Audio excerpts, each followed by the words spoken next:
Wabarakatuh. Sekarang kita bertemu dalam pertemuan pertama. Kita membahas masalah momen gaya atau yang dikenal dengan istilah torsi. Nah, sebelum kita masuk penjelasan apa itu momen gaya, maka silahkan saksikan video berikut ini. Hampir setiap hari kita membuka pintu. Kenapa ya? Gagangnya selalu menjauhi engsel. Lakukan praktikum berikut. Ambil bukumu, kemudian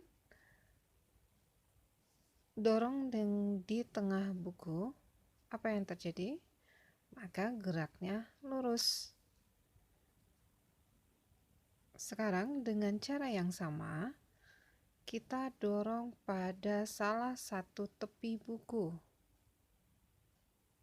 Nah, ternyata buku melakukan gerak rotasi atau berputar. Sekarang tahan di salah satu ujung, kemudian lakukan hal yang sama di tengah, melakukan gerak rotasi. Nah, sekarang dorongan kita pindahkan ke ujung yang satunya lagi. Tetap melakukan gerak rotasi. Nah, bagaimana rasanya? Mana yang lebih ringan, di tengah apa di ujung? Ya, pasti terasa lebih ringan yang di ujung. Penyebab gerak rotasi ini kita namakan dengan torsi, yang diformulasikan sebagai hasil kali F dengan D, gaya dikali dengan gaya.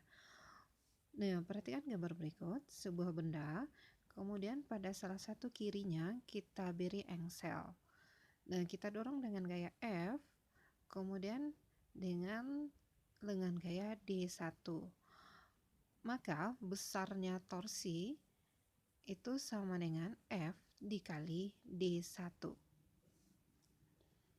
Sekarang gayanya kita pindahkan, kita geser ke tengah, maka besarnya torsi sekarang menjadi F dikali D2.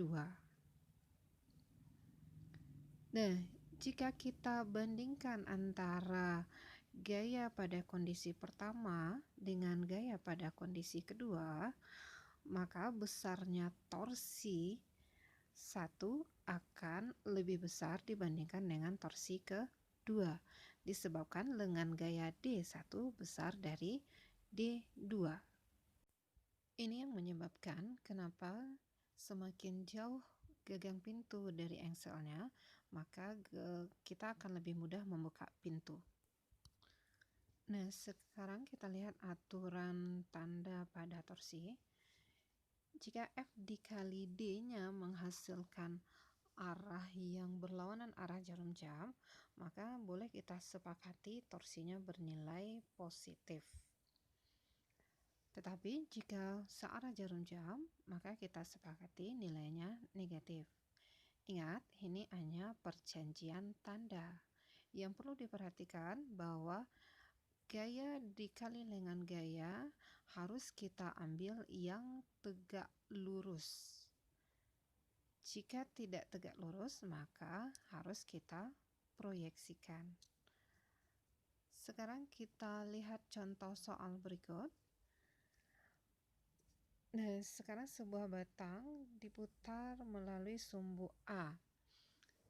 Nah, karena di sini gaya yang diberikan sudah tegak lurus dengan lengan gaya, maka untuk menghitung harga torsinya tinggal dikalikan F dikali D.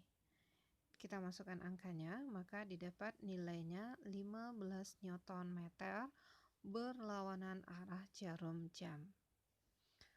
Nah, di soal kedua, gaya kita buat itu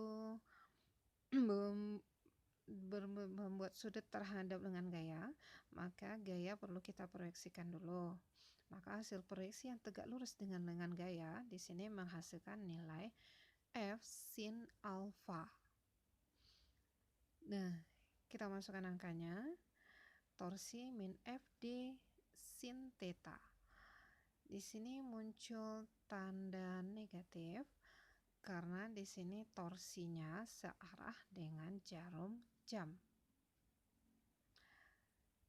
Nah, di mana aplikasi momen gaya yang lain? Silakan perhatikan video berikut ini dan silakan Anda Ibu cari referensi yang lain. Terima kasih. Assalamualaikum warahmatullahi wabarakatuh.